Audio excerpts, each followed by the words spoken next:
अस्सलाम वालेकुम भाई, असी बहुत गरीब लोग हाँ। मेरिया 3 बेटियां ने, अब मेरी बड़ी बेटी है, तुसी देख सकते हो।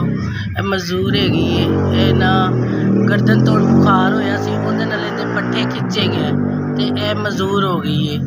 ਤੇ ਨਾ ਤੁਹਾਡੇ ਕੋਲ ਤੁਹਾਡੇ ਅੱਗੇ ਰਿਕੁਐਸਟ ਹੈ ਕਿ ਇਹਦੇ ਮਦਦ ਲਈ ਨਾ ਸਾਡੇ ਕੋਲ ਖਰਚਾ ਪਾਣੀ ਨਹੀਂ ਹੈਗਾ, ਇਹਨੂੰ ਪੈਂਪਰ ਲੱਗਦੇ ਨੇ ਤੇ ਸਾਡੇ ਕੋਲ ਇੰਨੀ ਨਹੀਂ ਹੈ ਗੁੰਜਾਇਸ਼ ਕਿ ਅਸੀਂ ਇਹਦਾ ਖਰਚਾ ਕਰ ਸਕੀਏ। ਕਮਾਉਣ ਵਾਲਾ ਕੋਈ ਨਹੀਂ ਹੈ, ਮੀਆਂ ਮੇਰਾ ਮਜ਼ਦੂਰੀ ਕਰਦੇ ਨੇ।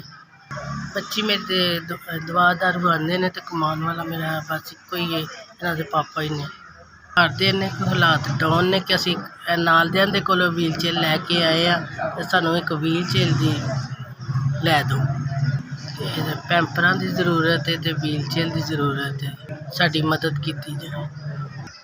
भाई मेरी यह जवान बच्ची है तो किसर के है, देखो जमीन ते लत्तां किस तरह दी हो गई हैं, घुटने पल चलती है।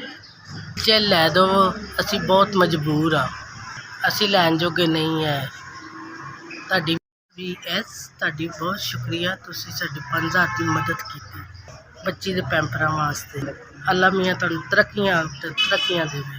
बहुत शुक्रिया, अल्लाह तो सलामत तरक्की देवे।